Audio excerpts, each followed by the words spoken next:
A ver, lo voy a grabar, ¿sabes? Y Vale, ya está. vale. Porque en el chat antes se ha caído el directo y en el chat dicen que va fatal. Como es que mi internet vivo en Mordo, ¿sabes?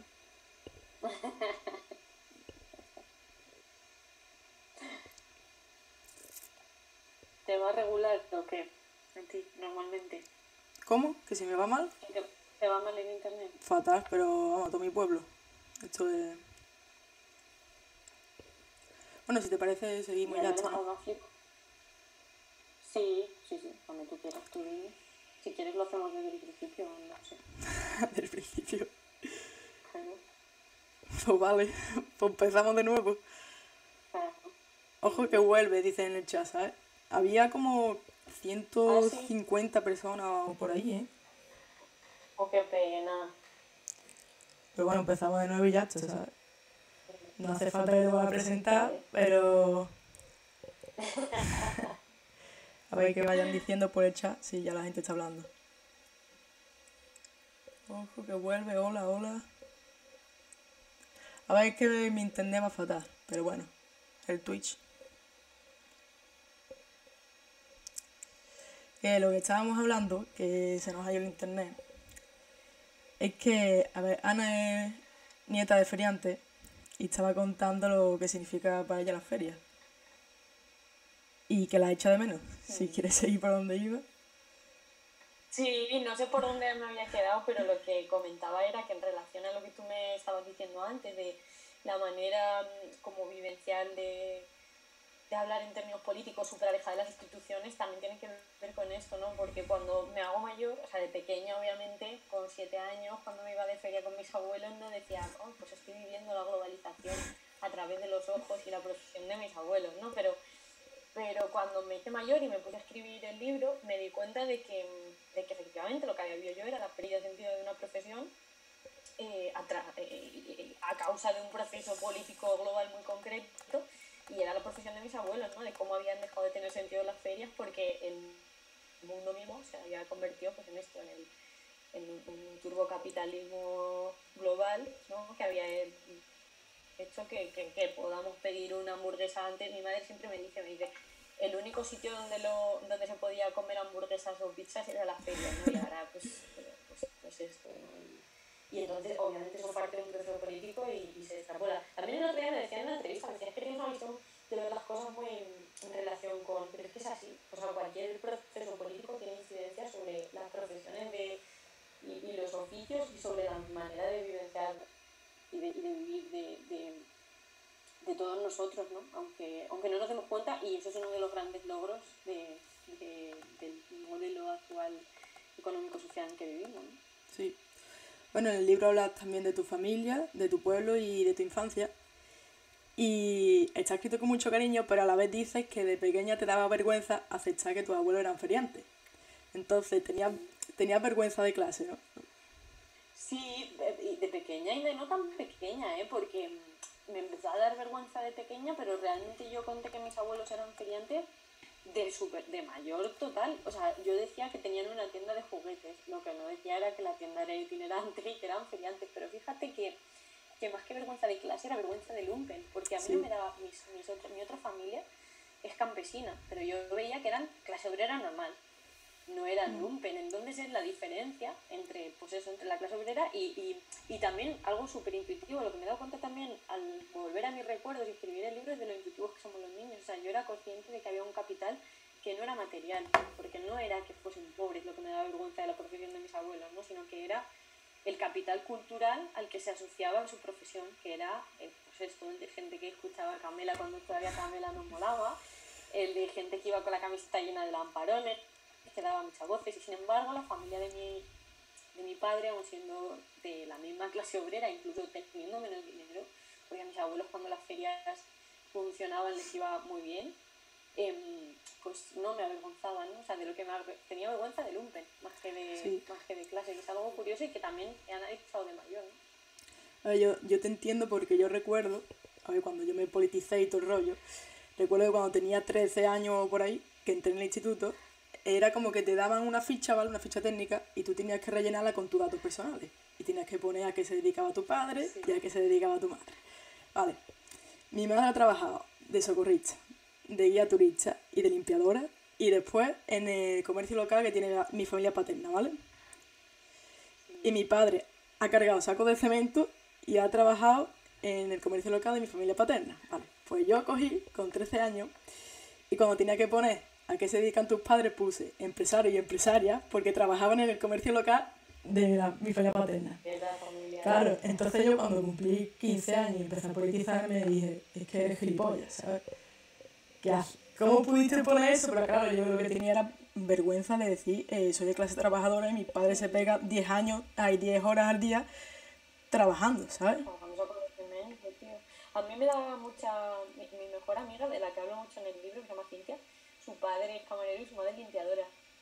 Y me daba mucha impresión de pequeña y mucha envidia de mayor lo aceptadísimo que tenía la clase a la que pertenecía, la poca vergüenza que le daba. Y yo decía, joder, si yo no soy capaz de contar... Y me molestaba mucho cuando mi familia paterna me decía que eres bisutera, que era la familia ferianta, porque yo lo interpretaba como un insulto, como que me estaban llamando, pues eso, agitana, lumpen. Y admiraba mucho a la Cintia niña, a mi mejor amiga niña, porque decía, joder, mira, y no sé la comunión cuando yo no estaba bautizada. Y me dieron a elegir si hacer la comunión y yo dije que sí, que yo quería hacer la comunión, ¿no? Y Cintia le dijo a su madre le hizo la misma pregunta y dijo que no porque costaba mucho dinero. Y una niña tan consciente de su clase, de la clase a la que pertenece y con tan poquita, yo me admiraba mucho. Y de mayor sigo admirándola por lo mismo, ¿no? Pero sí. Sí, además de que, a ver, es una gilipollez porque la culpa no la tenía yo del todo, ni la tienes tú, sino que además el sistema como que te educa diciéndote que tienes que aspirar a ser algo más de lo que son tus padres, ¿no? Y esto entronca muy bien con la primera página de tu libro. Sí, dime. Sí. No, lo que te iba a contar es que aparte, o sea, lo que yo pensaba, que también en esa época estaban, bueno, tú no habrías ni nacido, yo creo, pero en esa época estaba el médico de familia en la tele, que era una familia de clase media, con Chaletaco, con la Juani, que era la que daba voces, que era como mi familia. Yo decía, mi familia se parece a la de la Juani, que es la que sirve a los de clase media, que es lo que mola, sería, es lo que uno debe ser. Entonces, yo creo que, sobre todo en los 90, cuando parecía que todo iba, pues eso, el España va bien, el inicio del pelotazo, la entrada del euro. Parecía que si no eras clase media era porque habías hecho algo mal, obviamente, ¿no? Porque no habías sabido encajar, no habías querido encajar en el sistema meritocrático por el cual, si no tenías pasta, era porque no lo habías hecho bien. Entonces, joder, lo teníamos tan interiorizado de pequeño que lo lógico era decir, pues si mis padres son como la Juan y no son como el médico, algo habrán hecho mal, ¿no? Y yo a la vez quería tanto a mis padres y decía, pues es que mis padres no lo han hecho. O sea, era como esa disonancia entre lo que... Y yo creo que de ahí surge la vergüenza de clase en los niños, que es algo alucinante, ¿no? Que, o sea, es que hasta ese punto permea la política en la vida, que hasta una niña de como tú eras, ¿no? De 13 años, tiene unos comportamientos y no sabe por qué. Sí, además, en la primera página de tu libro ya empieza bastante fuerte, ¿sabes? A mí me gustó bastante cómo dijiste lo que era un Erasmus para la clase media. Y lo voy a leer, ¿vale? Vale. Me da envidia la vida que tienen mis padres a mi edad. Cuando lo digo en alto siempre hay quien pone cara de extrañeza y me responde cosas como que a mi edad mis padres habían viajado a la mitad que yo o que a ellos envidia ninguna, que tienen que hacer muchas cosas antes de asentarse, que ahora somos más libres y con nuestros padres no pudieron estudiar 2 carreras y un máster en inglés ni se pagaron un año comiendo Doritos y copulando desordenadamente en Bruselas gracias a eso que llaman Erasmus, y que no es más que una subvención para que las clases media europeas se crucen entre ellas y pillen ETS europeas y celebren que eso era Europa y que eso era la europeidad y que para eso hemos quedado los nietos de Homero y Platón. Vale. Yo llego aquí y leo la primera página del libro y digo, vale, el libro me lo voy a leer en 2 días, ¿sabes? Y me lo leí en 2 días. Entonces, a mí lo que me llama primero la atención bastante lo de que no pudieron estudiar 2 carreras y un máster, como si tener estudios superiores fuera un ascenso de la sociedad, ¿sabes? La titulitis. Sí, no, lo del Erasmus es que a mí me molesta mucho. Que en nuestro país, de las mayores protestas universitarias que ha habido, si mal no recuerdo, fue cuando quisieron recortar el Erasmus, y eso dice mucho de quién sigue siendo Sí, la claro. clase mayoritaria que predomina en nuestra universidad, porque parece que el Erasmus, a mí cuando hablan del Erasmus como si fuese la panacea, y bueno, casi una condición sine qua non, ¿sabes? Para ser un ciudadano de bien. Al Erasmus se puede ir a quien sus padres les puede dar 300 euros al mes para complementar la miseria de 200 o 300 euros que te dan, porque si no, dime tú dónde vives, ¿no?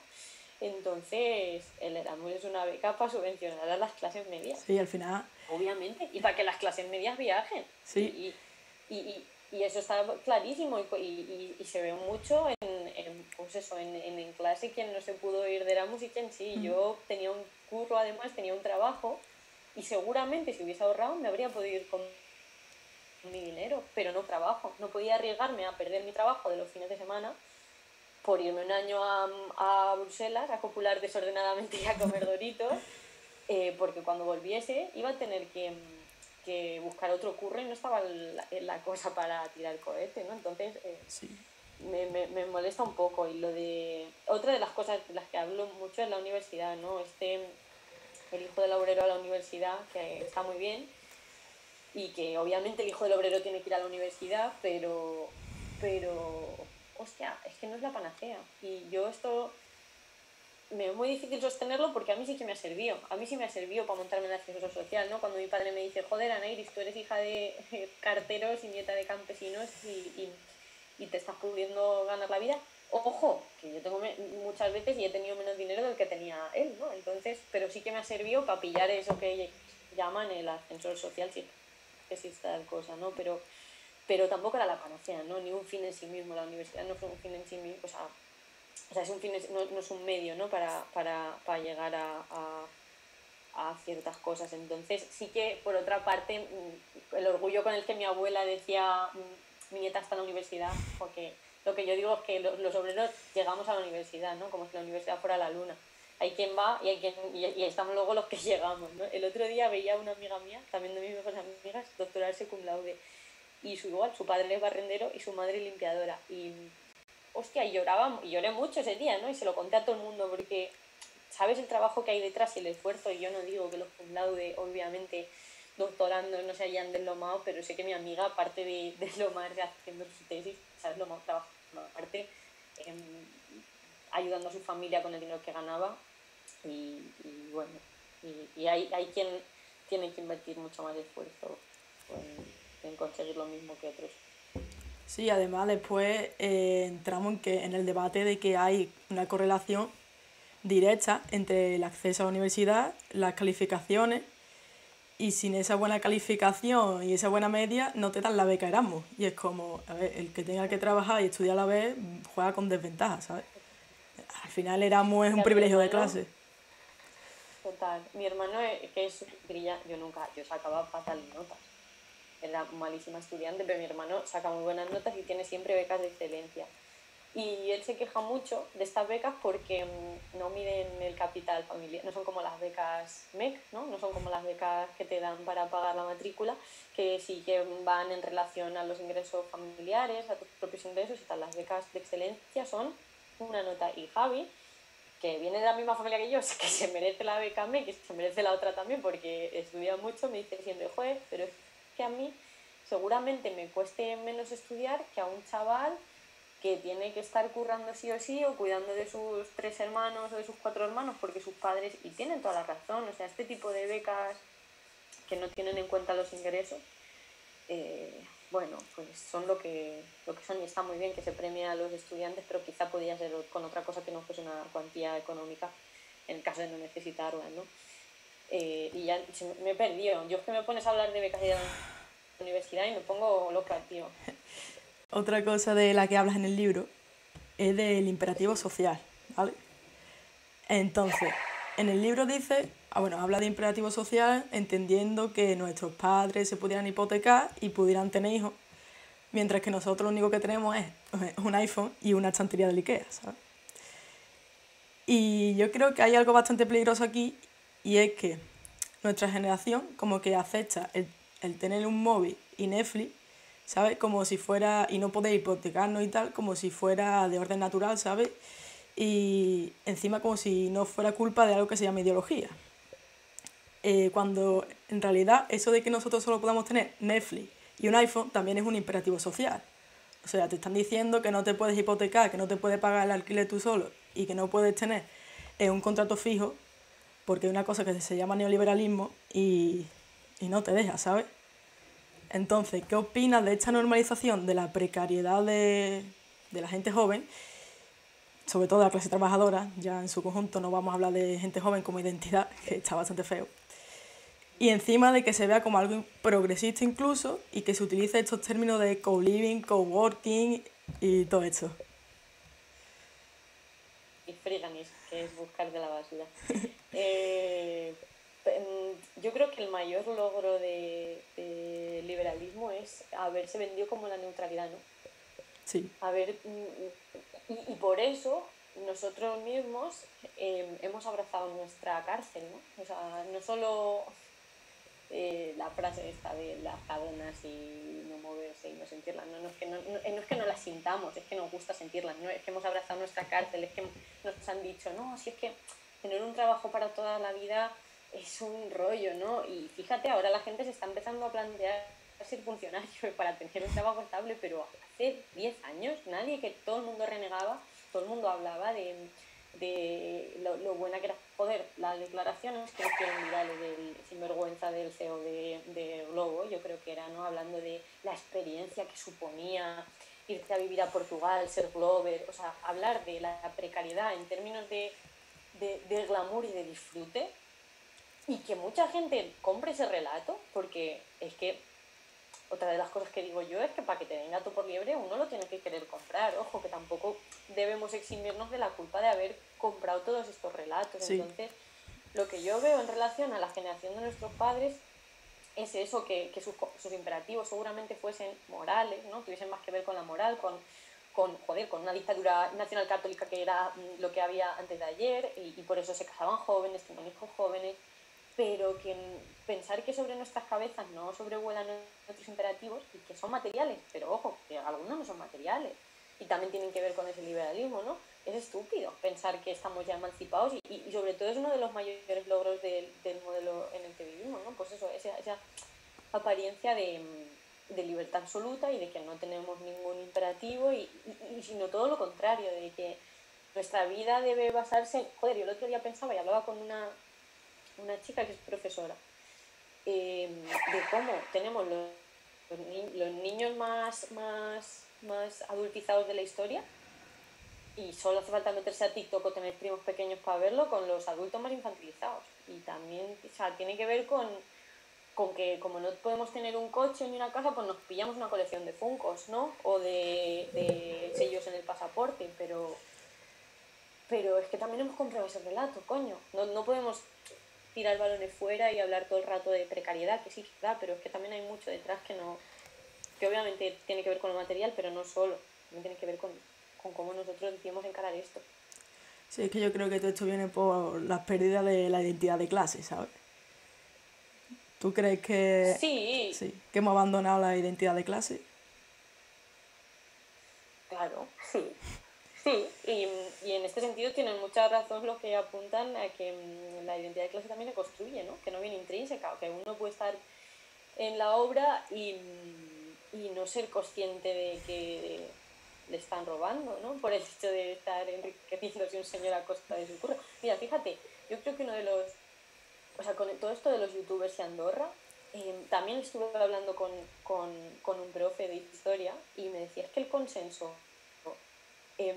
ANCAP, tío, de los chavales, de decir, no, es que tu dinero es tuyo, tal cual, no sé qué, es tan brutal. Hoy veía que colgaba Víctor Lenori una carta que había escrito un niño Sí, de yo lo he 14 visto. años sobre el rubio.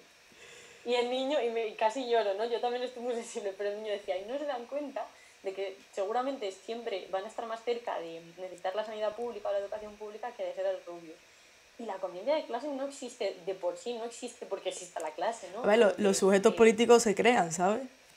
Que se crean exactamente y claro que creo que tiene que ver con eso y se ve mucho. Bernabé en su Sí, libro La Teoría de la Bernabé. Diversidad enuncia un término. Sí, sí. Es que a mí me parece la clase media aspiracional, ¿no? Enuncia ese término, nos define tan bien, La incluso lumpenburguesía, ¿no? generacionalmente. El hamburguesía también, es que además Bernabé es buen amigo mío y es súper divertido cuando hablamos de todas estas cosas y cuando él mismo habla y tiene mucha gracia al hacerlo, pero estos chavales como yo, antes de ayer, ¿no? Que nos creíamos que por trabajar en una empresa cookie, yo trabajaba en Vice, y claro, esto te da mucho capital social y eres el más guay cuando vas a todas las fiestas, que por trabajar en una empresa que está entre las 100, me acuerdo que cada año Vice estaba en esas 100 empresas más valoradas y en las que todo el mundo quiere currar, sí, muy bien, bueno, hizo un ERE y nos echó a todos a la calle, Sí. tampoco era la panacea como empresa, ¿no? Como ninguno.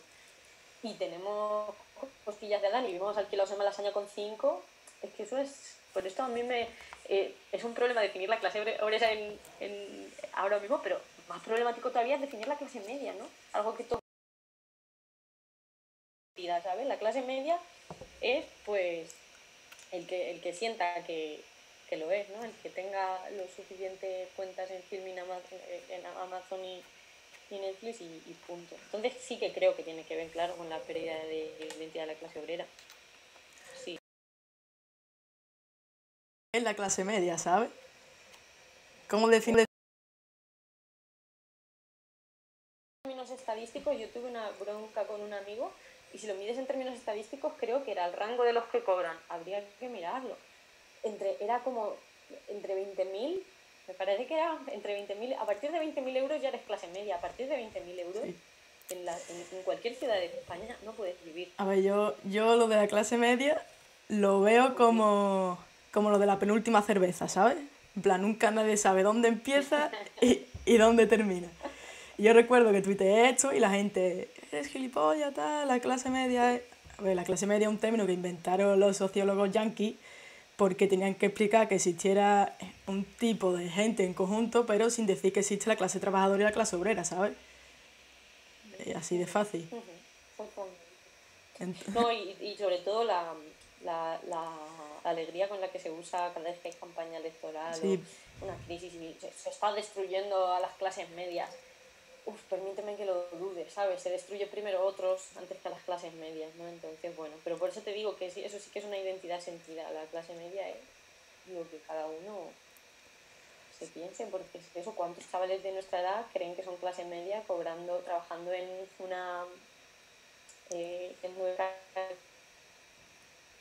una empresa que hace publi en el centro y compartiendo piso por 500 pavos la habitación y no sobrándole nada y teniendo que ayudarle a sus padres a pagar la casa?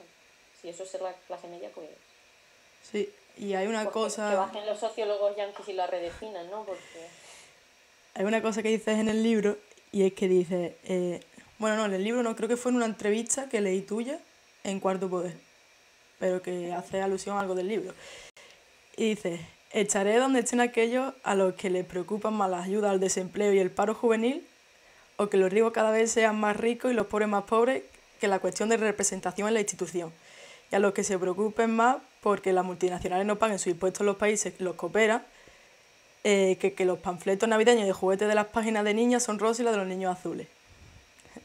Y esto lo contestaste porque te es que preguntaron dónde estabas tú en el marco, en el eje el gráfico derecha-izquierda de la política. en el gráfico de Nolan, porque yo hablo Sí, en el libro de que el gráfico de Nolan hecha. no es solo una cosa política, sino antropológica, ¿no? Y hablo de Bad Bunny en relación a ese eje. Sí, claro que sí, sí es que, pero yo pienso que yo y que cualquier, o sea, creo que estuve con Fernando Díaz Villanueva, el youtuber el liberal, y me decía, y tiene toda la razón, que la opinión pública y la opinión publicada nunca han estado tan lejos.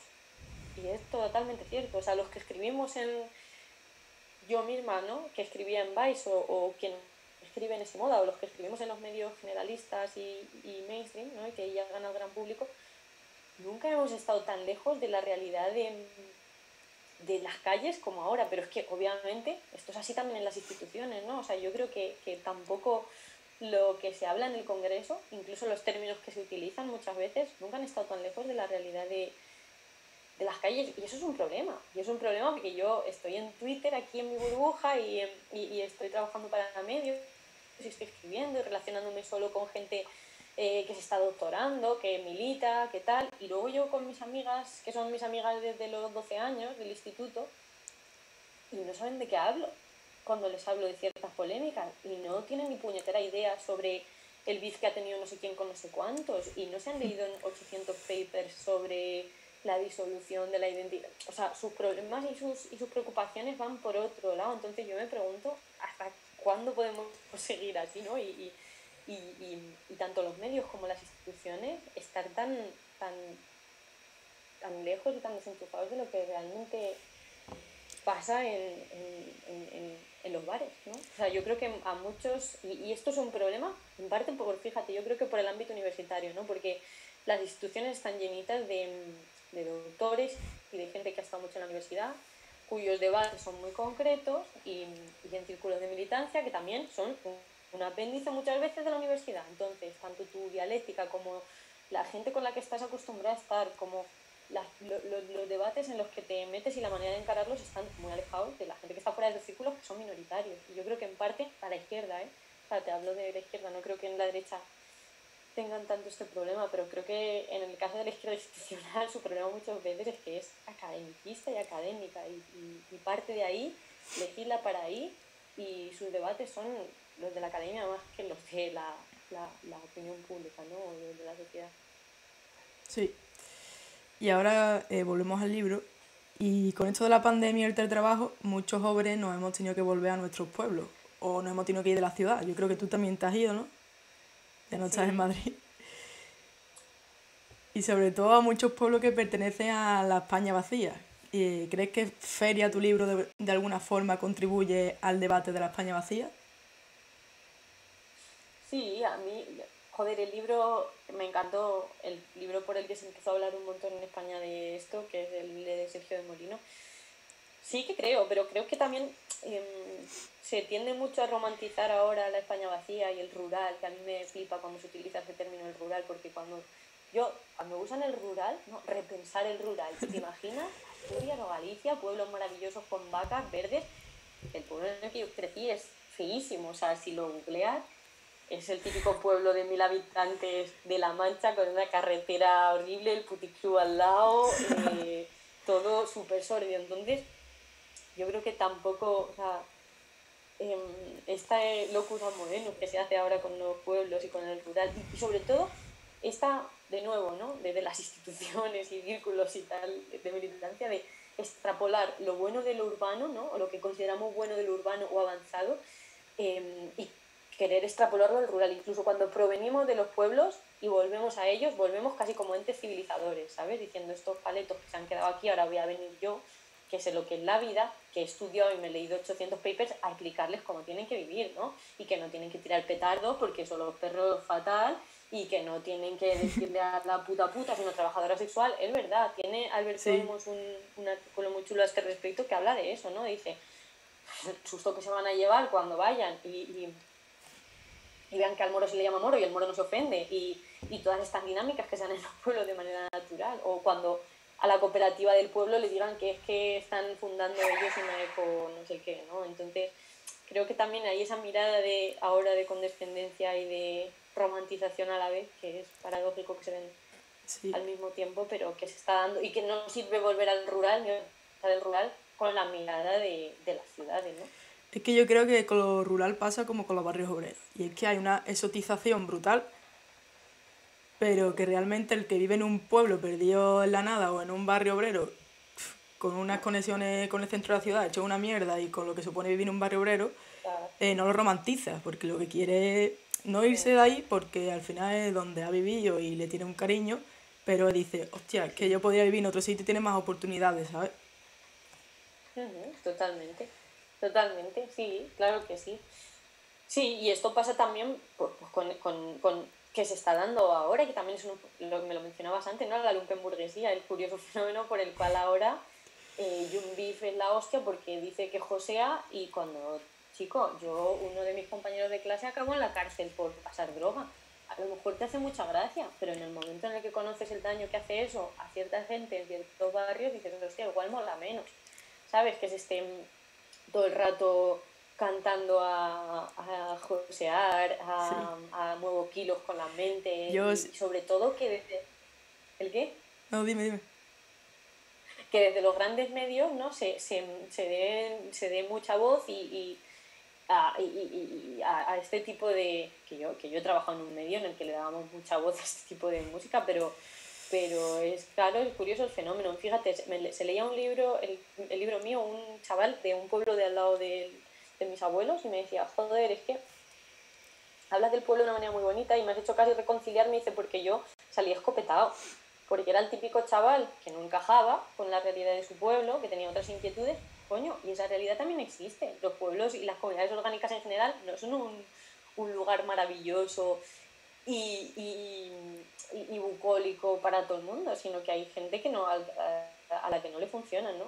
Y con barrios obreros ocurre igual, claro, Sí. y es casi como que tienen que permanecer así, ¿no? Porque son así como molan, son exóticos pero cuando eso, mi amiga Cintia me dice siempre, joder, pues cuando mis padres no pueden vender mi casa porque está llena de peña que tiene pincha la luz y que están pasando droga, y claro, y que la policía no puede entrar a mi barrio, pues te hace menos gracia, ¿no? Además, yo creo que hay como una relación directa, ¿no? Entre los tipos de traperos estos que han nombrado como Young Beef y toda esta gente, que no sé ni cómo se dice el nombre, y con la gente que farda de ser pobre, ¿no? Porque, ejemplo, a ver, si tú dices que vendes droga, o eres gilipollas o es mentira, ¿sabes? No vas a ser un chivato. Entonces, si dices que eres pobre, o eres gilipollas y farda de ser pobre, o eres gilipollas o es mentira, ¿sabes? Porque a nadie le gusta ser pobre. Entonces, hay como una romantización de la pobreza y del barrio y después llevan riñoneras Gucci, ¿sabes? Que es como, tío, no le vendan la moto a los chavales de barrio que te están escuchando porque nunca van a poder ser como tú, ¿sabes? Por mucho que quieran. Después hay otra gente que hace trap y lo hace bien, ¿sabes? Fíjate que yo creo que, claro, que el trap, en la medida en la que tiene también un componente irónico muy fuerte, lo que compra ni siquiera es la autenticidad de ese lujo, sino la performance de ese lujo. Mira, mi hermano hace un tipo de baile, que no sé si lo conoces, que se llama voguing, que bailan súper raro y está súper asociado a la comunidad LGTB y tal. Y tengo muchas discusiones con él por eso, porque dice, no, es que lo que los negros quisieron hacer con el voguing y la comunidad homosexual y tal era reapropiarse de las maneras de las señoras pijas americanas y trasladarlas a su baile y no parodiarlas, sino performarlas. Y yo le decía, joder, pero vaya mierda, ¿no? O sea, vaya mierda que su reivindicación sea fingir ser el rico Ya ves. de manera puramente estética, ¿no? Sin ningún componente de clase detrás ni nada. Entonces yo sí que creo que tiene mucho de estetización, o sea, sí, de algo puramente estético y de ironía, ¿no? Porque ni siquiera, o sea, no compran, muchas veces no quieren ser ricos sino parecerlo, ¿no? Porque Sí. siguen hablando de su barrio y de su. Y alquilan Entonces, coches bueno, caros, ¿sabes? Que es sí, como... como el youtuber, el otro día salía un youtuber que yo me moría de la risa, Wall Street Wolverine, uf, que tiene un coche de estos tal y lo tenía el pobre aparcado porque no tenía licencia porque era de gasolina o no sé qué. porque en Pues sí. Andorra no... El problema que están teniendo los youtubers estos es que le ponen a los coches vinilos cromados y le ponen como alerones raros para fliparse. Y en Andorra no te pasa el ITV. Si le pones coche a los coches feotes, ¿no te pasa la ITV o qué? Que tienen como que no están homologados. Una cosa rara. En plan, le Ay, ponen por unos favor. vinilos que como que reflejan la luz y puedes tener un accidente, pero claro, como son gilipollas, pues le ponen vinilos color dorado, color cromado y en plan, tío, ¿no ves que puedes tener un accidente? ¿Sabes? Si no te deja Mira, pasar la ITV fíjate, es por algo. sobre los youtubers yo pensaba esta semana que y lo que hablábamos antes de la infantilización, ¿no? Y de cómo somos adultos infantiles, porque en parte porque no nos dejan ser adultos, porque no podemos alquilar ni podemos meternos en una hipoteca, pero en parte lo compramos. El otro día reparaba en la silla de una youtuber y era una señora que decía que tenía 32 años, que había tenido una polémica con Cheto y tenía una silla con luces. Y Sí. era como, señora, tiene usted 32 años y una silla con luces, pero es que luego la casa de Ibai Llanos es rico y aún así sigue compartiendo piso. Y igual, ves su habitación y parece la habitación de mi primo Diego que tiene 13 años. Entonces, y al final los youtubers, pues cuando quieran, se van a poder alquilar su casa, comprar unas sillas sin luces y tal, pero la adoración de ese estilo de vida, hostia, es sintomática, ¿no? Y de esa infantilización y de cuáles son los contenidos, ¿no? De estos youtubers que se están yendo, que ya tienen más años que la tos y que siguen haciendo el reto de la canela, ¿no? A ver, el Invictor O sea, este tiene vídeos que se llaman ¿quién? el Invictor, el Wall Street este, Sí, Tiene sí, bueno. un vídeo que se llama La teoría tetas y otro la teoría paja. Sí, Pues eso es, que estos sean los idolillos de esta era y no te voy tanto a Wall Street Wolverine porque este solo hace sermones liberales, ¿no? Pero te voy a El Rubio con mi edad y con la forma de hablar y la apariencia y el gusto estético de un niño. Y que eso sea lo que encumbremos, que ese juvenilismo, ¿no? Y esa adoración a la eterna juventud y al juvenilismo, hostia, es sintomático. O sea, es sintomático que se vayan a pagar impuestos a Andorra, obviamente, irreprochable, pero es reprochable también que tengan sillas con luces con 30 años. sí. Y volviendo un poco a tu familia, que nos hemos ido por las ramas, ¿sabes? Sí, Eh, perdón, yo soy muy... no, pero está bien, ¿sabes? Eh, hablas todo el rato, bueno, de cómo vivía en tu familia en la feria y tal, también lo hablas, y de cómo vivía tu familia, bueno, cómo vive tu familia en tu pueblo y tal, que tienes muchos primos, ¿sabes? Que es algo que Sí, destaca bastante. Y bueno, cómo es un feriante, porque yo creo que a los feriantes se les carga de estereotipos, ¿no? Y después sí, la total. realidad es que incluso yo diría que creo que hasta hay cierta gente que lo ve como lumpen, ¿sabes? Y yo creo que realmente se Mm. asemeja más a lo que Serrat canta en su canción del titiritero que a un lumpen, ¿no? Sí, Digo yo. total. A mí esa canción me emociona mucho, me hace mucho llorar porque me la ponía mi padre pequeña. Y sí, totalmente. O sea, obviamente hay mucho lumpen en la feria y yo creció con él y encanta. Pero me molestaba mucho también que me asociasen a eso porque yo veía que mi abuelo, por ejemplo, no era eso, que mi abuelo era un hombre muy culto. Ten en cuenta que, por ejemplo, pues eso, en los 60 cuando mis abuelos empiezan a hacer ferias, no era habitual que la clase obrera pudiese viajar tanto como habían viajado mis abuelos. Entonces mis abuelos se sabían España entera y tenían cámara de fotos, que era algo súper moderno. Entonces ellos eran como unos avant de su época. Y mi abuelo era un hombre con unos conocimientos vastísimos, muchas veces traídos de la cultura popular, ¿no? Y que andaba todo el día recitando y le encantaba, pues eso, la literatura y la cultura popular. Entonces yo veía que había una disonancia entre lo que a mí me decían que mis abuelos o los feriantes eran en general y lo que realmente eran. Pero creo que también ocurre con los otros, ¿no? También hablo de otro tío mío que se llamaba Hilario, que era igual, que fue al colegio hasta los 8 años y se dedicó al campo toda su vida, pero tenía unos debates con mi hermano que estudia historia del arte sobre, pues eso, cuándo empezó España, si España se fundó con los reyes católicos o Viriato ya era español, y los veías tener esos debates y pensaba, qué pena que se reduzca, pues eso, la clase obrera a Sálvame, a Josear, a Yusmith, cuando realmente es mucho más rica y diversa y por eso me da pena, ¿no? Estos estereotipos asociados pues a eso, a los feriantes como lumpen, a la clase obrera como gente que solo, pues nada, como ahora está de moda el reggaetón, pues pensaremos que la clase obrera solo se la puede conquistar con el reggaetón o mediante Sálvame, que ahora es el catejón antifascista, por decir que es un programa de rojos y maricones, ¿no? Por pensar que lo que hay que hacer con la clase obrera es tratarla como a monetes Sí, en lugar como de elevar tontos. su cultura o fomentar que ellos mismos puedan desarrollarse culturalmente. Entonces siempre me molestaba mucho eso desde pequeña y ahora más todavía casi ¿Y en tu familia habláis de política o sois de los que no hablan de todo el política? rato. Sí, el libro no cuenta ninguna mentira, no es ni Sí, autoficción ni sí. novela ni nada, y las discusiones que salen con mi padre, yo las sigo teniendo y las tuve desde pequeña. Por eso precisamente, porque yo crecí en una familia por el lado de mi padre muy politizada y, y sí que sí hablamos todo el rato. Mi padre y yo, mi hermano se harta de nosotros, pero es que seguimos teniendo siempre, son la misma discusión siempre en bucle, ¿no? A veces me da la razón, otras se la doy yo a él, pero por ejemplo, esta, la de los obreros y la patria, la llevamos teniendo desde que yo tengo 13 o 14 años, ¿no? Sí. Claro, y en otra entrevista te preguntaron que si has escrito el libro por nostalgia, ¿sabes? Y decías que no, que bueno, es Sí, obvio, ¿sabes? Y esto le suele pasar a la gente claro. que no vive en familia como vives tú o como vivo yo, como vive mucha Es gente que estará cierto. viendo esto. Porque, por ejemplo, Sí, yo tengo por parte de mi madre 11 primos y por parte de mi padre joder. 8 primos. Y encima, por parte de mi madre, los primos de mi madre también son como si fueran mis primos. Y hay veces que vamos a hacer una comida y nos juntamos 30 o 40 de lo de normal. Bueno, ya no, Vale. pero antes sí. Entonces, ¿para ti qué significa la familia? Porque hay gente a la... Hay gente La de familia izquierda, extensa, claro. hay gente de izquierda que le tiene como un poco de repelús por esto de la familia como propiedad privada y tal. Total. Y es otra de las cosas que me dan mucha rabia. Escribía tu compi Daniel Seiso un artículo sobre la familia hace ya tiempo que me gustó mucho.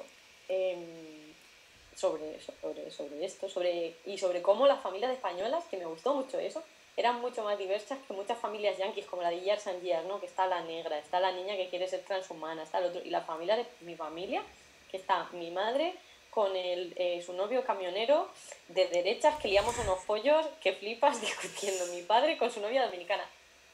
Son mucho más extensas, o sea, mucho más diversas las familias españolas que las que nos empeñamos por adorar o representar en otros aspectos. ¿Y por qué estaba yo diciendo? Es por la familia extensa. Sí. Claro, si es que la familia extensa yo creo que se da naturalmente en los pueblos, donde, pues eso, la clase obrera tenía 8 hijos como tuvo mi abuela, porque tenían que trabajar y tenían que estar en el campo, ¿no? Aparte de por... Mi abuelo dice que no, que es que antes no había tele, y yo anda, abuelo, que eres más pícaro, pero antes no había tele, teníamos hijos, y yo, tío, también tiene esa explicación, pero una de las cosas que suceden, pues eso, en los 60 o así, es que la familia pasa a ser nuclear y ya no es esa gran familia, obviamente mucha gente tiene tíos y primos y tal, pero no hay esa relación.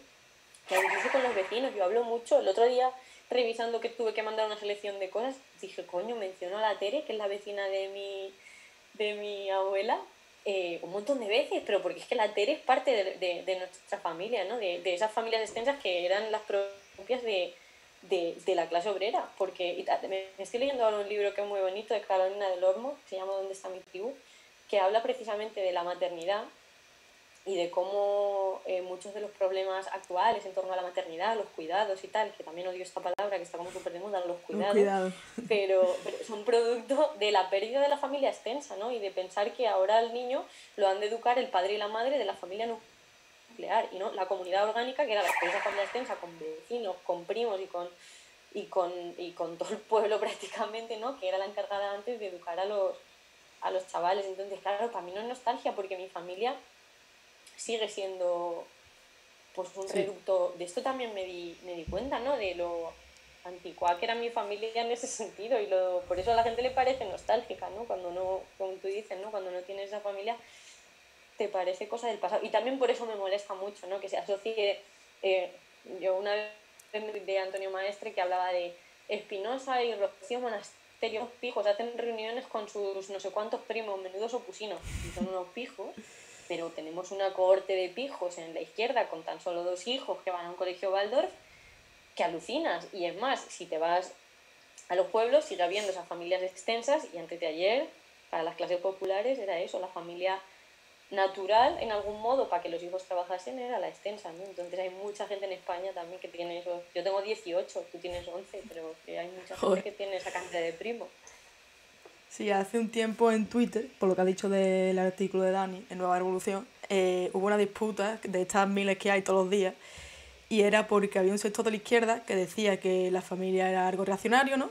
Y pues nombraban a Engels, como es normal, por su obra de la familia y la propiedad privada, pero después había otra parte que decía que en tiempos de crisis como ahora, la familia es un apoyo más, y yo estoy de acuerdo en esto porque el estado del bienestar ha abandonado a la clase trabajadora, entonces esa parte de Estado que se ha quedado vacía, pues lo tiene que ocupar la familia y el apoyo mutuo dentro de la familia. Y el ejemplo más claro lo tenemos en los abuelos que son jubilados y mantienen a sus hijos y a sus nietos, ¿no? Digo yo. Yo creo que eso es una realidad indudable, pero que no podemos, ni de coña, vender la familia como un sustituto del Sí, Estado. sí, sí, es Hay un un problema. diputado de Vox que es terrible. Sí, es claro, vender la familia como sustituto del Estado y no podemos justificar nuestra defensa de la familia por decir, no, es que cuando vienen maldadas es tu madre la que te va a coger en su casa. Obviamente eso es lo que ocurre, pero no es lo que debería ocurrir, ¿no? Pero yo, una de las cosas que digo, y también que me di cuenta escribiendo el libro, es que la familia es el núcleo primero en el que se cumple una máxima marxista clásica, que es la de a cada cual según sus necesidades, a cada cual según sus capacidades, a cada cual según sus necesidades. Al revés, la he dicho al revés. Entonces este rechazo por la familia es como, bueno, que es un mecanismo reaccionario que perpetúa las lógicas. Sí, quizás sea así en el caso de la familia nuclear, que es importada muchas veces del modelo yanqui del ama de casa, además, como sustento, ¿no? De ese modelo capitalista, el padre que sale fuera a trabajar, pero no en el caso de la familia extensa y de las clases populares, ¿no? Entonces creo que ahí está un poco la fundia, pero que en ningún caso nuestra defensa de la familia debe pasar por asumir que una realidad que es como que los abuelos cuiden está muy bien, y que los abuelos se impliquen en la educación de los hijos es que es lo natural, y que se implique la vecina es lo natural. Lo que no puede ser es que abandonemos causas como que las madres y los padres tengan más de 4 meses, que ahora estamos dando palmas con las orejas, pero es que depositar a un niño con 8 meses en una guardería, hostia, nos debería hacer replantear nuestro sistema productivo, ¿no? Decir eso, que no debemos defender la familia como sustituta del Estado. Había un diputado de Vox, que es lo que te iba a decir antes, que no recuerdo cómo se llama, que es terrible, es un liberal total, para que luego le llamen fascistas, por eso me molesta muchas veces que le llamen fascistas, que dice que la culpa de que haya cada vez menos niños y menos familias es de que hay mucho Estado. O sea, él hace la lectura contraria. Sí, es terrible. A ver si luego me acuerdo del nombre de este señor, es calvo. ¿Qué es calvo, has dicho? Es calvo, sí, es un señor calvo que hizo también hace poco pero es que no recuerdo el nombre, hizo hace poco una intervención terrible sobre la meritocracia, que respondió muy bien Rejón, que hace otra cosa, ¿no? Pero hace... Sí, intervenciones las hace muy bien. Muy bien, sí.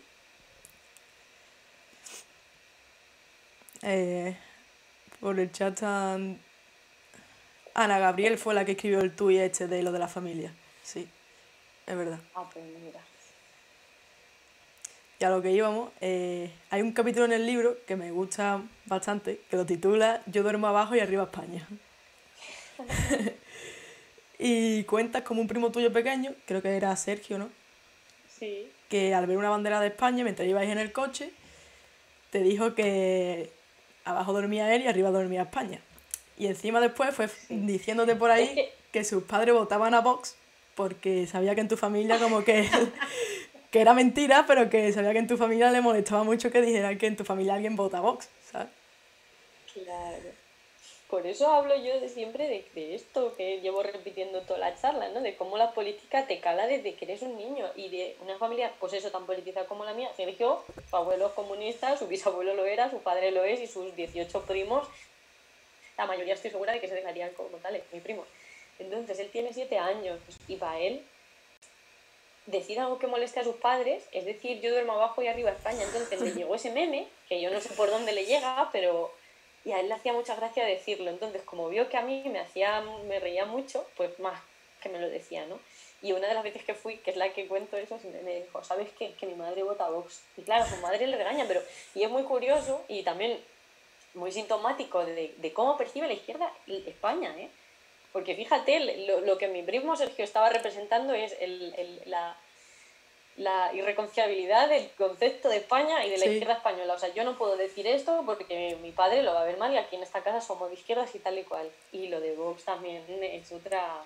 Y su hermano, que tiene 13 años, también siempre me dice, este compañero de colegio mío, su padre vota Vox. Y le parece a él muy chocante, ¿no? Y muy... Claro, mi primo Sergio, que también lo digo en el libro, con 2 o 3 años que apenas sabía hablar, decía, España mañana será republicana y ser lista comunista. Entonces es normal que luego el niño, en su etapa del humor escatológico, en vez de cacas y pedos, pues hable de votar a Vox, ¿no?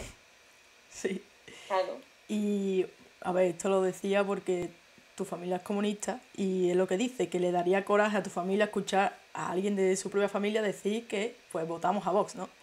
Pero no es porque votemos a Vox, sino él decía lo de la bandera de España porque, de cierto modo, la izquierda como que le tiene un poco de repelús a la bandera, ¿no? De hecho, a mí me pasa, ¿sabes? Pero no... Él lo decía porque sabía que eso estaba mal, sí. Sí, claro, pero... Sí. Él lo decía porque él sabe que eso está mal. Lo de la bandera, por ejemplo, yo veo a gente con bandera de España y yo pienso, lo primero que pienso es este tío es de derecha, ¿sabes? Y a lo mejor no lo debería pensar. Pero, a ver, al final, dentro de la guerra esta de trinchera, de la simbología y todo el rollo, la derecha es la que se ha quedado con la bandera. Y eso lo tenemos que asumir. ¿Tú crees que la izquierda debería disputar la bandera y estos símbolos patrióticos?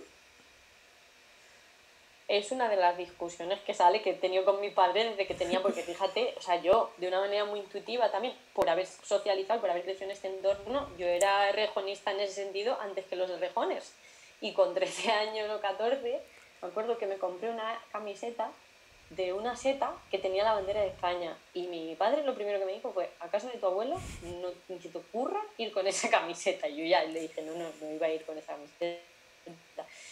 Pero yo creo que es una cuestión menor llegados a este punto. O sea, yo en ese momento defendía que sí y que obviamente que había que resignificarla y que si era lo que había que hacerla nuestra. Y mi padre me venía con las banderas son trapos que solo nos separan, ¿no? Luego colgó la bandera saharaui en su balcón y le dije, pero eso no eran trapos que solo nos separaban, pero bueno, se ve que unas son trapos y otras no. Cuando todo sacó las de España, él sacó la bandera saharaui. Yo, eres igual de notas que el que está sacando la bandera de España y que todos. Pero bueno, creo que llegado a este punto es una discusión menor y que hablamos mucho desde la izquierda de las cuestiones simbólicas y de cómo estamos todo el rato teniendo debates que no tienen ningún apego con la calle y con lo material, pero es que en la derecha están en las mismas y no lo alcanzamos a ver, ¿no? No alcanzamos a ver que Almeida el otro día estaba proponiendo, porque nos parece natural quizá, ¿no? Por su parte, estaba proponiendo un concurso público, creo que eran de 30.000 euros para renovar las banderas que ya están descoloridas y destintadas. Entonces creo que en la tesitura en la que estamos, lo de la bandera es una cuestión menor y creo que se va a dar de una manera mucho más orgánica, ¿no? Ahora vemos a un montón de inmigrantes, que a mí me peta la cabeza, con la Con la bandera bandera de España en la mascarilla, en la ¿no? mascarilla. Sí. Porque no vienen de vivir en la España que han vivido nuestros abuelos y sus abuelos, que son inmigrantes, o que han inmigrado o emigrado con ellos, o que están en sus países de origen, no tienen ya ningún conflicto con esa bandera. Entonces yo creo que se va a dar de una manera mucho más orgánica y de nuevo sin discusiones academicistas como la que yo tenía con mi padre. En las protestas de Cañada Real iban un montón, además un montón de mujeres que eran musulmanas y iban con el hijab y iban con su bandera de España. Entonces creo que es algo que se dará de manera mucho más orgánica y Sí. que no merece la pena llegados a este momento De todas y en esta formas, tesitura no de estar. ahora está muy de moda llamar patria a todo, ¿sabes? Y a mí me da mucho coraje, porque cualquier cosa que se haga bien, dicen que eso es hacer patria. En plan, tío, no es hacer Sí, ¿no? patria, es justicia social, ¿sabes? El que la gente pague los impuestos en Ya, España es lo justicia típico social. de Sí, claro.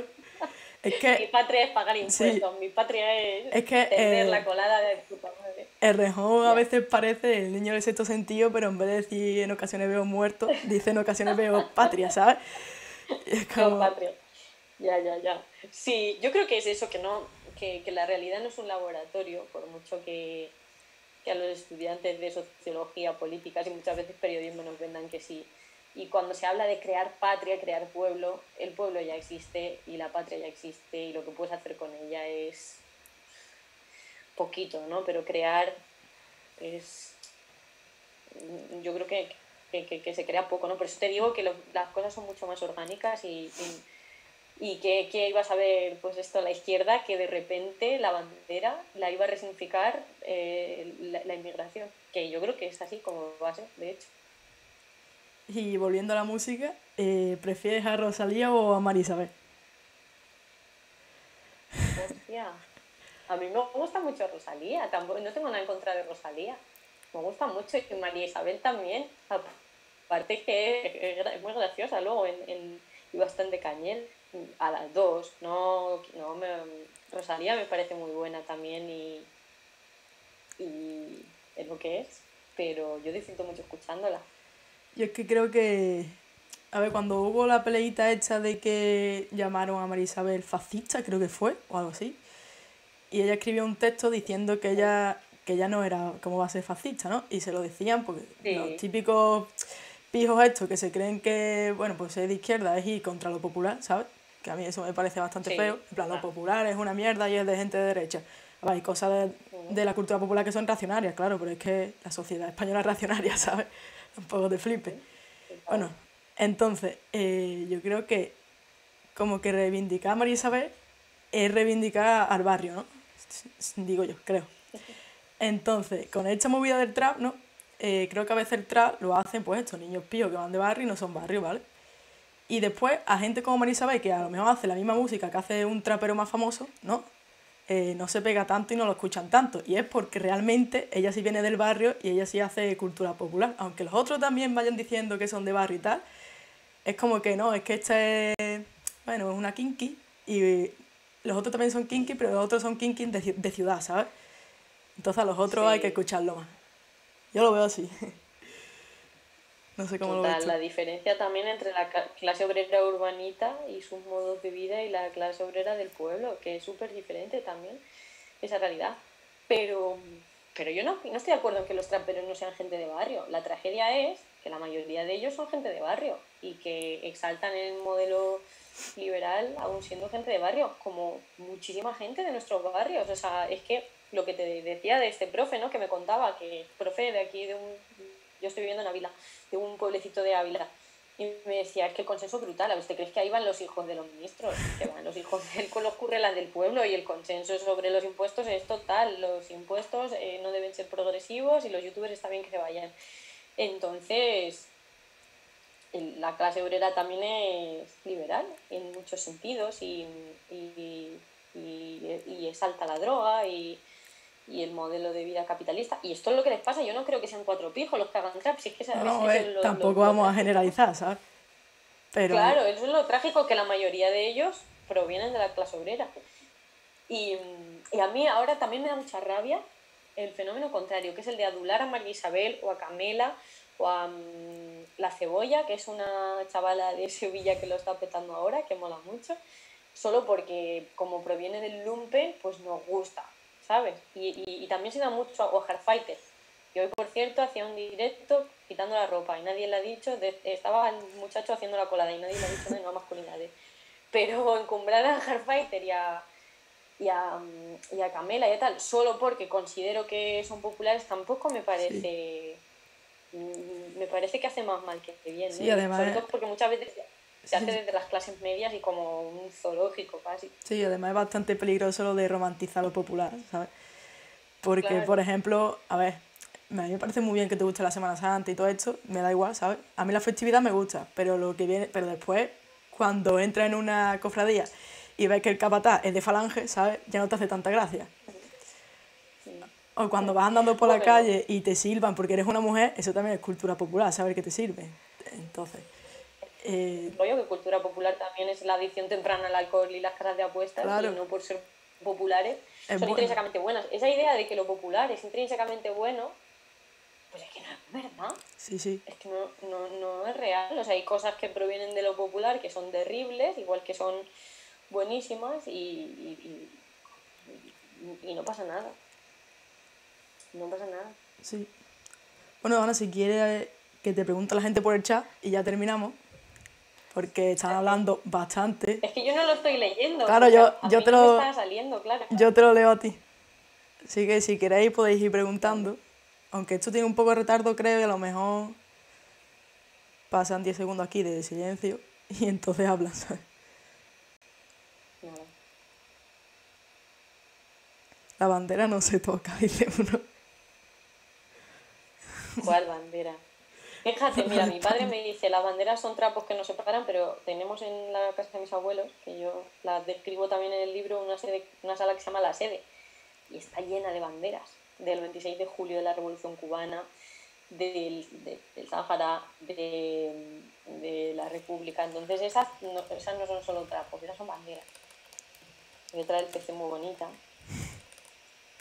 Y es curiosa esta ambivalencia, ¿no? La validez de unas banderas y no de otras.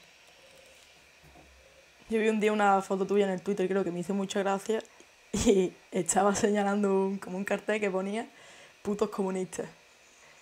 Y Sí, después leí el libro y vi que tu padre era comunista, y digo, vale, bastante gracioso. sí.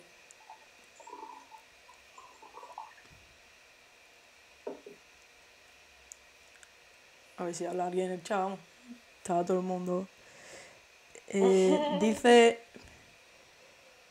Pevereggi, supongo que se lee Pevereggi, que qué opinas del nacionalismo y la cuestión de clase. ¿Qué opino del nacionalismo? El nacionalismo, ¿cuál? Bueno, era una de las disputas que tenía con mi padre, esta, que también sale en el libro, que era porque yo le preguntaba, también de manera muy intuitiva y muy pequeña en la ESO, que por qué los obreros no podíamos tener patria, ¿no? O sea, yo creo que ante un modelo económico, y luego le eché en cara más tarde, le dije, oye papá, que es que el internacionalismo lo han llevado a cabo los otros. El proyecto internacional tan bonito de una clase unida en torno a una clase global, al final la clase global que ha triunfado no era la nuestra, ¿no? Y yo creo que ante la realidad impuesta de un modelo económico global y en el que hay una clase que puede cantar su internacional capitalista orgullosa, la, la apuesta por la soberanía es una de las pocas salidas que nos quedan, ¿no? Entonces, en ese sentido, sí que creo que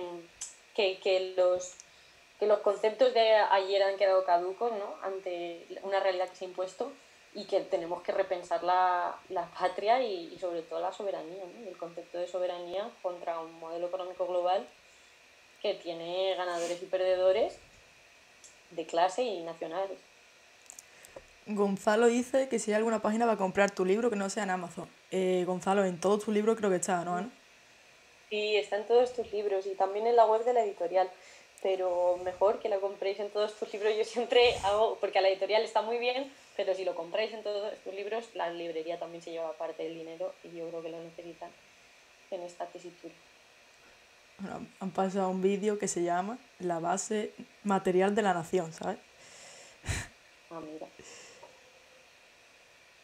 Eh, Yo creo que ese, igual que el de la bandera me parece un debate estéril, creo que ese sí que debe ser un debate que hay que tener, ¿no? sí.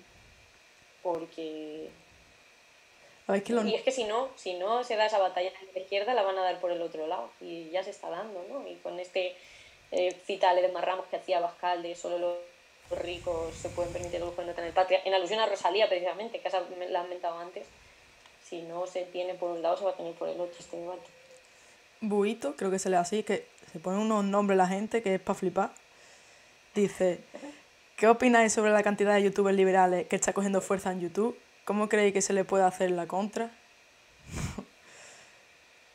Es que eso te digo, o sea, mientras que en la izquierda estamos batallando sobre nuestras movidas, el consenso liberal y ANCAP que hay fuera y que hay entre los chavales, mira, mi primo Sergio, el de Yo duermo abajo de arriba de España, yo flipo con los juegos a los que juega en la tablet y lo ves y me explicaba el otro día en Navidad, que fue la última vez que lo vi. Pues este juego va de que tienes que poner una pizzería en un pueblo pequeño, luego en una ciudad, luego en un país y luego en la luna. Y le decía, vale, y al final, y me decía, al final tienes dinero. O sea, el consenso liberal que hay entre los chavales más jóvenes, yo creo que no lo estamos viendo venir. Es normal también que ante el fracaso de los estados, que se ha acelerado y del estado de bienestar, la respuesta sea esa. Sí, es lógico, ¿no? Que un chaval que piense, coño, que los estados están fracasando, pues la respuesta tiene que ser, en lugar de más estado, menos estado. Entonces, yo pienso que esa es una de las amenazas que es la mayor y que no la estamos viendo venir. Y se ve en YouTube. O sea, ¿qué youtubers de izquierdas hay?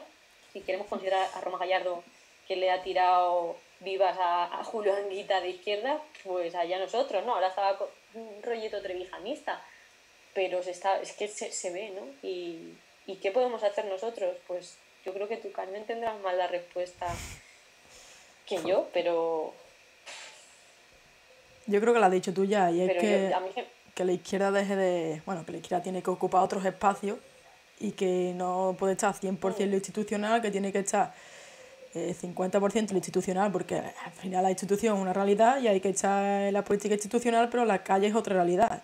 Y el YouTube, Twitch y todo esto, aunque no nos guste, es la calle. No es la calle realmente, porque también están los centros, se puede hacer política en los centros de trabajo, en las universidades y todo el rollo, ahora cada vez pero los chavales jóvenes no van a ni una manifestación nunca, vamos, y no van a ir, es que por esa es desgracia. una realidad.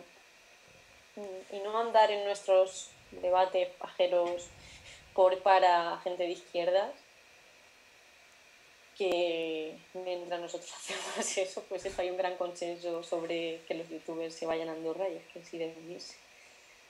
Sí. Ramón Rey dice, ¿serán los youtubers la mayoría sindicados en el sindicato de Vox? Pues seguramente.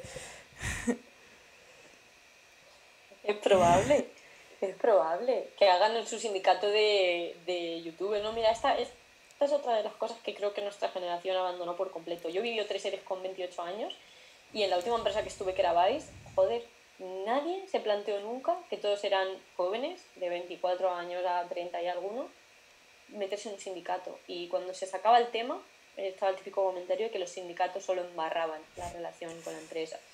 Y creo que este es un súper sintomático también, o sea, que nadie de nuestra generación sepa siquiera cómo funciona un sindicato o que dado el caso hay que apuntarse a uno, dado el caso no, siempre, y hay que sindicarse, también es sintomático. Creo que también es como reaccionaban nuestros padres, ¿no? Que acabaron bastante desencantados de estos sindicatos castas que eran más sistema que el sistema muchas veces, ¿no? Pero es como la iglesia en sí no es mala, son malos las personas que la componen, igual con los sindicatos, ¿no?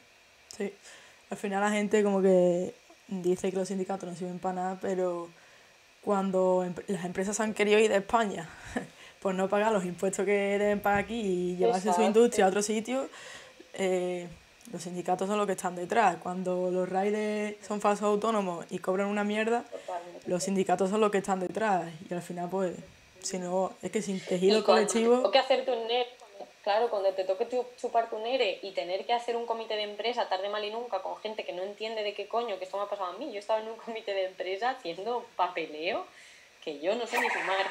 Y cuando te veas en esta tesitura de tener que defenderte sin conocer tus derechos, hostia, igual le ves la utilidad a un sindicato, ¿no? sí.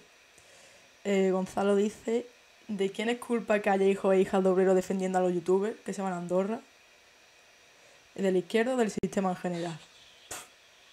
Claro, yo creo que viene mucho motivado por esto, porque ante el fracaso de los estados, que el coronavirus al final lo que ha hecho ha sido acelerar procesos que ya venían dándose, ¿no? Y también yo creo que ahora se está hablando mucho y están tomando mucha fuerza eso, los trevisanistas, por sacar el debate de dónde van nuestros impuestos y de lo mal que se usa y del gasto público que se invierte en sanidad, que es mínimo, ¿no? Que me parece que era del 6% o algo así, ¿no? Yo creo que tiene que ver con esto, con la puesta en cuestión de dónde van nuestros impuestos y con el fracaso de un modelo económico global en el que los estados son títeres, tío. Entonces, si el estado no funciona, si ya casi no es una entelequia, porque estamos gobernados... Hay una frase que me encanta del Ministerio del Tiempo, que el de los tercios dice, y ahora ¿quién nos gobierna? Somos soberanos, es un señor de los tercios. Y le dice, no, estamos gobernados por el FMI y el Banco Central Europeo. Entonces, ante el fracaso de los estados que no existen, pues el paso más es la desaparición, ¿no? Sí. BCP te pregunta, siendo de un pueblo de Castilla-La Mancha, ¿crees que es posible que se revierta la situación de despoblación de las zonas rurales? ¿Qué se puede hacer para reavivar la España vacía? Ya, no sé. Es que es un debate, es que es la que se muerde la cola al final, porque es que no hay trabajo. Y vuelves y ¿qué haces? Muy bien. Y yo creo que también cuando hay trabajo, no queremos esos trabajos. O sea, en mi pueblo que hay un montón de campo y ahora se están plantando pistachos, porque han venido iraníes y resulta que el pistacho Sí, da da más bastante dinero pasta. que la uva. Claro, porque el kilo es carísimo. Entonces, los chavales ya no quieren currar ahí. O sea, prefieren irse a Madrid y trabajar en Globo o trabajar en el Corte Inglés por el mismo sueldo de mierda que estar, pero precisamente por este tema de la clase media aspiracional, ¿no? Entonces, hostia, no sé, da mucha pena. También tengo un trozo en el libro en el que describo cómo dos de mis primos, una niña y un niño, el Sergio este del que hablábamos, iban jugando, que fíjate, yo decía, joder, a averiguar si las casas estaban abandonadas o no. Y Sí. dije, hostia, De tío, o hecho sea, que creo, puedan de hacer hecho este creo juego que es en el mismo capítulo de en el mismo capítulo, Abajo sí, yo y de arriba Arriba España. España. Sí. Sí, pues que dos niños puedan jugar en un pueblo a averiguar y que les salga natural, pues es que te dice mucho de la tragedia que están viviendo los pueblos. O a mí la pena con la que me describe mi abuelo, esto antes era no sé qué. Hostia, da mucha pena, pero yo no tengo la respuesta y no sé si es reversible ya. No, Sí. no desde luego con el modelo económico tampoco que teníamos, que tenemos hasta... A ver, leemos un par más ya, chaval. que se nos está haciendo tela de tarde y tendrás ganas de quitarte ya de aquí, ¿sabes? Nada, tranqui, encanta. De López dice, ¿piensas que el coronavirus ha puesto de manifiesto el fracaso de los estados? Porque yo pienso que lo ha puesto de manifiesto. Se ha demostrado que un estado liberal es incapaz de dar respuesta a una amenaza contra una pandemia. A ver. Claro. O sea, se ha puesto en manifiesto que los estados somos títeres. Somos, como si yo fuese un estado. Ahora soy minarquista, ¿sabes? Es que, yo creo que sí, que eso, que es el fracaso del modelo global en el que existen estados cuando lo que realmente existe es eso, la OMS, las directrices de la OMS, las ayudas de la Unión Europea, que te da fondos con el requisito de que reviertan en ayudas a cuestiones de género, a cuestiones de transición ecológica, etcétera, que eso al Bar Pepe, ya te digo yo que no le ayuda, le ayuda a Iberdrola y a cuatro más. Entonces, claro que hemos visto el fracaso de los estados, pero porque ni siquiera no hay estados, hay organismos supranacionales. Claro, es que al final, a ver, Entonces, ¿cómo? las entidades privadas, bueno, y los liberales, odian esto de los estados porque el estado no se tiene que meter en mi casa, pero cuando hay crisis, bueno, los liberales lo que hacen es coger el dinero público y se lo llevan para lo suyo, dicho así de forma más fácil, ¿sabes? De entender. Pero realmente el Estado lo que tiene que estar ahí es para lo que tiene que estar, para que menos tenga lo que tiene que tener, para que haya una sanidad pública, una educación pública y para que ha trabajado toda su vida tenga una jubilación. El problema viene cuando a lo mejor pues a Ana Patricia Botín le hace falta 10 millones de euros y le dice al papi Estado, por favor dame los 10 millones de euros, o Bankia, claro. Y dices tú, no, ¿qué estás diciendo? Es que no puedes estar demonizando al Estado porque no se tiene que meter en mis paranoias cuando no le estoy pagando a la gente el sueldo que le tengo que pagar, o cuando la gente tiene un trabajo de mierda, o cuando los alquileres están en unos precios desorbitados. No, es que tú no puedes regular los alquileres y porque te tengo que pagar a ti, que eres una empresa privada, 20 millones de euros, ¿sabes?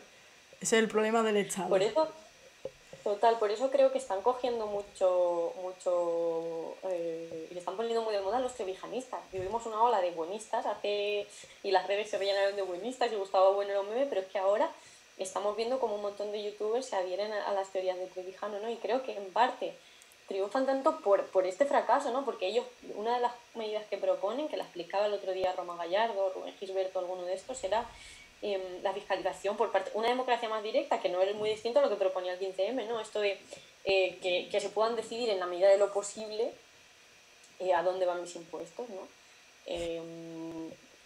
Obviamente hay cosas que hay que pagar, educación, sanidad, tal cual, y eso no es discutible, pero a raíz de ahí que cada cual decida dónde va el gasto público, ¿no? Y yo creo que por eso están triunfando tanto precisamente porque la coyuntura les favorece, ¿no? Y sí, favorece que mucha gente se pregunte dónde están yendo el dinero del Estado si no podemos dar soporte a una crisis sanitaria. Al final tiene el mismo discurso que tiene Iker Jiménez, ¿sabes? Que en plan, tengo una varita mágica porque que... Están haciendo amigos. En plan, tengo una varita mágica, échame cuenta que... Échame cuenta que tengo la píldora, ¿no? Y en plan, tío, no puedes tener la píldora. Además, lo quieren hacer claro, todo de forma, en plan, a empujones, ¿no? No, tío, si quieres cambiar la realidad española, monta un partido y te presentas a unas elecciones, o monta un sindicato, o te organizas como quieras con otra gente. Pero no eches espuma por la boca en un programa, porque la gente lo que está es cansada. Y cuando tú le digas que los impuestos no van donde tienen que ir, pues la gente se va a volver loca. A lo mejor que te está escuchando, sin beca no puede estudiar y sin sanidad pública no se puede curar del coronavirus, ¿sabes? Totalmente. Así de fácil. Pero ellos hacen muy bien en tener esta vía que es no negar que debe haber impuestos, ¿no? Pero sí, pero para que se lo chupe las entidades privadas después, ¿sabes? Klugmao dice, yo que soy cabrero creo que vivo en un pueblo de 700 habitantes, creo que no todos los chavales quieren abandonar sus pueblos. Más bien se ven obligados por la falta de oportunidades. No se puede construir una vida siendo un temporero. Exacto. Ese es el problema. Tienen que trabajar.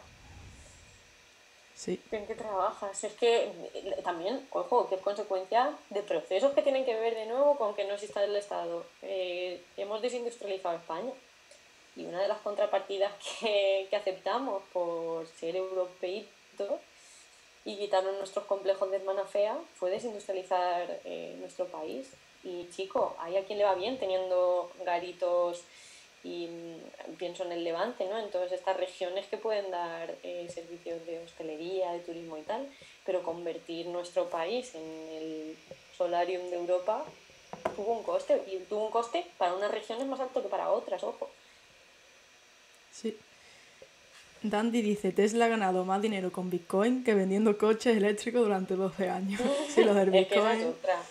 Pero ahora otra moda paralela, que es que todo el mundo está invirtiendo en el puto Bitcoin y en monedas, criptomonedas de estas. Por eso, por el consenso que hay, que de verdad no estamos viendo venir, yo creo.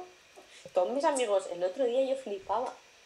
Y mis amigos más o menos ya empezamos a tener dinero porque tenemos 30 años y mal que bien algo tienes para meter, pero es que están chavales apostando también, el auge de las casas de apuestas, a toda la publicidad espantosa, los influencers ratas que estaban esta semana, ¿no? Patrocinando en sus stories esto, pero también tiene que ver con la parodia esta de la mentalidad del tiburón, ¿no? Sí. Con el pensar que se puede ganar y la ilusión del que en este sistema se puede Sí, ganar. todo el mundo puede hacerse rico, pero... Exacto. Es como el meme ese que hay de si te esfuerzas puedes ser rico. Y le dice, oye, ¿tú por qué no lo eres? Y dice, bueno, porque no tengo ganas. Sí, claro, porque no tengo ganas. No lo he visto. Bueno, Ana, vamos cortando ya si te parece, porque Vale. llevamos 1 hora y 20. Pues un placer. Y nada, muchas gracias por haber venido, sin saber dónde venías, porque vamos, Muchísimas gracias. siendo el primer directo no sabía dónde te metías. Muchísimas gracias a ti, un placer. Y Y compraros a el todo el mundo libro, que ha estado viendo. y no lo compréis en Amazon, comprarlo en todostuslibros.com.es, no Eso sé es. cómo es, pero bueno, ponéis en internet todos tus Todos libros tus libros. y sale. Y de verdad que no os vais a arrepentir cuando lo leáis, ya veréis. Además que se lee muy rápido, ¿eh? Y gracias a todo lo Muchas que gracias. habéis echado en el directo, de verdad, que habéis sido bastante, creo. Pues nada, Pues Ana, un besazo. nos vemos y a ver si Chao, guapa. vuelves Nos con vemos. otro libro y también lo vemos. Un beso. Pues adiós. Chao.